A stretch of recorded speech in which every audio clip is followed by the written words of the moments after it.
Hello everyone and welcome back to the channel. My name is Miss James. Thank you guys so much for chiming in, for tuning in, for taking the time to sit with me here and having a conversation, and for watching the tutorials, the how-tos, the educational and motivational videos, and leaving your warm support. If this is your first time on the channel, welcome, and if you have been here, welcome back. We've got a few goals for the channel. Goal 2 is to hit 1,000 subscribers and get 4,000 watched hours in order for this channel to be monetized. What that means is once your channel is monetized on YouTube, you're able to turn your YouTube channel into a business and be able to be compensated for your expertise. So I know you guys love me. I know you love the content, and I know each one, reach one, teach one. As always, we want to help each other. And so I know that you are willing to help this channel grow. There are a few ways in which you can help. The first is to watch the videos, which you're already doing.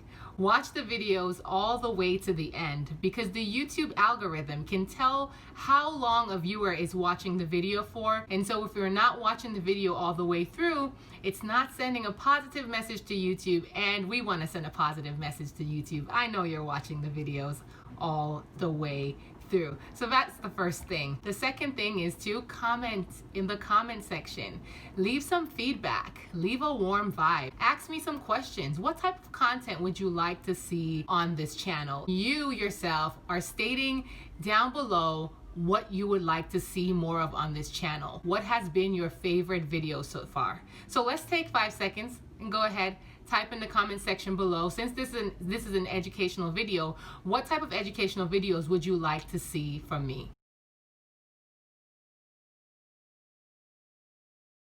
Second thing is to like the videos. Every time you watch a video on this channel or any other YouTube channel for that matter, when you like the videos, it sends a message to YouTube that it's good content, and it allows YouTube to promote the videos to more people. So the first thing is to watch the videos all the way through.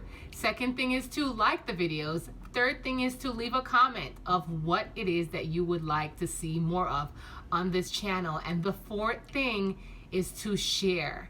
Share the content. Share it to your friends. Share it to your colleagues. Share it to your neighbors. Who do you know that could use some of these resources, whether it's for the classroom, whether it's motivation, or whether it's a how-to? Who do you know that can use this? Thank you so much for sharing. And as always, thank you so much for coming on each and every time there's a new video posted and upload, and watching as well as sharing some warm love, whether it's a thumbs up or dropping a vibe in the comment section. It is appreciated. So the goal is 1,000 plus subscribers and 4,000 watched hours. And I believe that it's already done.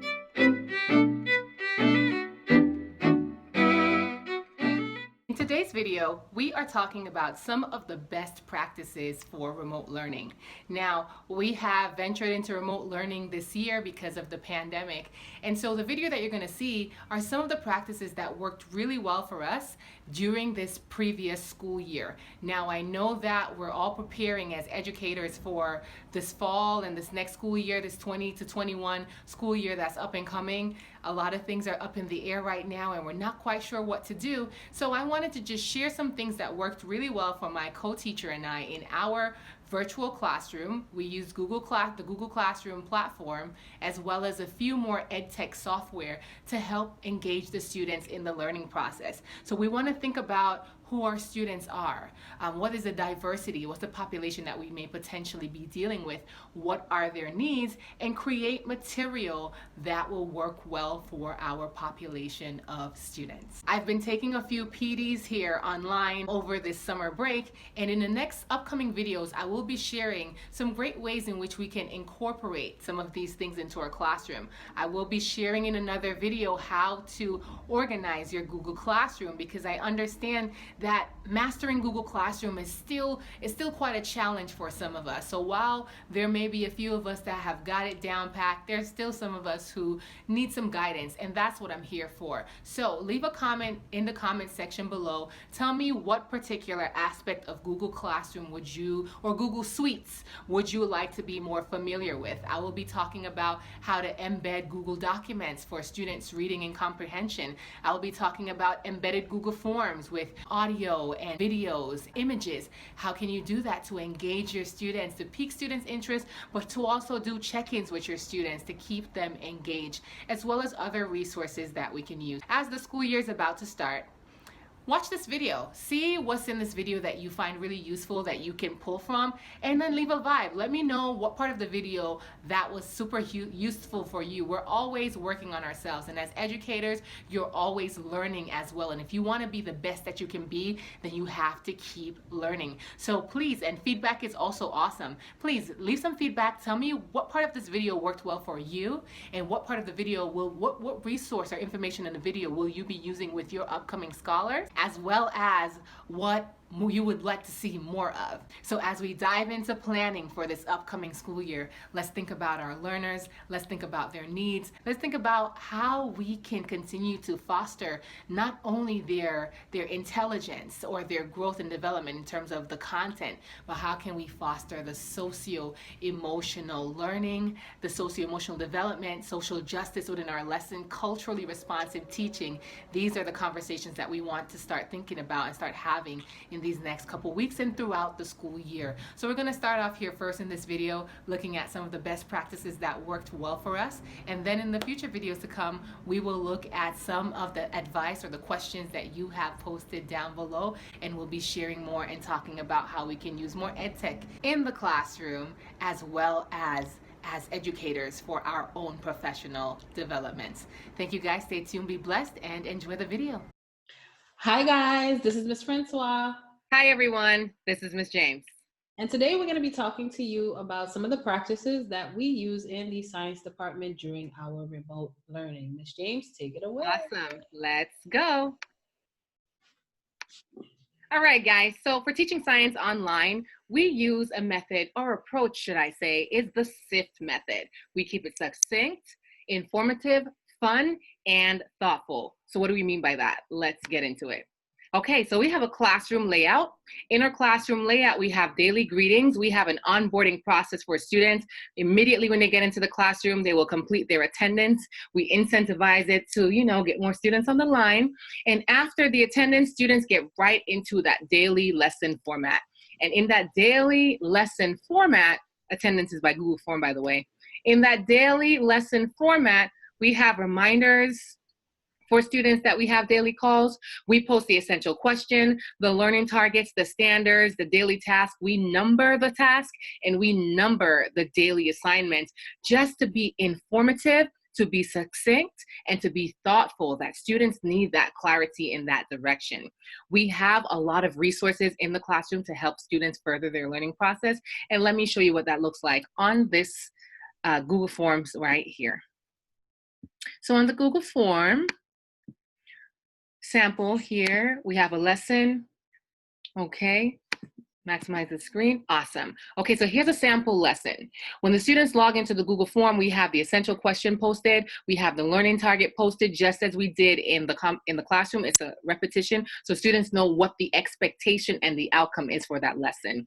We gather students' information, and we have resources embedded within the Google Form to assist students throughout the learning process. We're being thoughtful, we're being informative, and we're being succinct. We've got videos.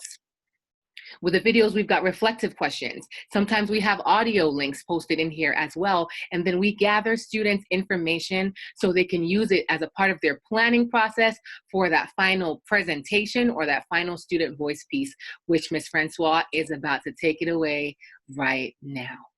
So the platform that we chose to use for our students to present their final projects was FlipGrid. So what is FlipGrid? FlipGrid is a website that allows teachers to create grids, and these grids are videos, and these videos, they facilitate discussion. Right now, we're in a area where we are socially distancing. This allows our students to interact with one another socially. So for our science experiment, we had a bean project and we had a rust project. We're gonna take a look at two videos. Each video is going to address the project that the students chose to do. Chose to do the bean project. We're gonna look at that now. For this experiment, I had to plant 4 total beans. 2 were in the light, while another 2 weren't, as you can see on screen titled With and Without Light.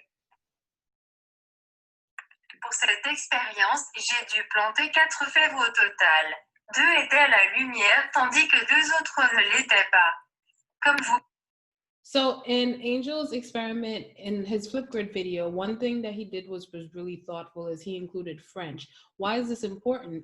We have multilingual students in our classrooms. And so through our online learning, our thoughtful discussions with our online learning, Angel was able to see that including French in his presentation would reach a wider audience. So thoughtfulness really does come into play with using the FlipGrid platform. Next student we're going to look at is the self-contained student. We're going to look at his Rust project. Hello, and this is my project, the Rust project. So this one right here is the vinegar. And this one right here is the water. We also have other activities that we like to engage our students in. We have Fun Fridays, and what Fun Fridays entails is we have Kahoot challenges, we also have movie night, and we also was able to do a virtual museum tour. So we want to be mindful. We want to make sure that students are socializing with each other. We want to celebrate students' accomplishments with regards to the online learning process. So Ms. James, if there's anything else you want to add, this is how we engage our students in the fun socialization aspect. Awesome. Thank you so much, Ms. Francois. Guys, that's pretty much about it. Our most commonly used platforms are Amplify Science, Rocket Lit. We demoed FlipGrid in this video for you, and we also include other video resources for the students. So that's how we keep it succinct, informative, fun, and most of all, thoughtful. Thank you guys so much for. Thank you guys. Thank you.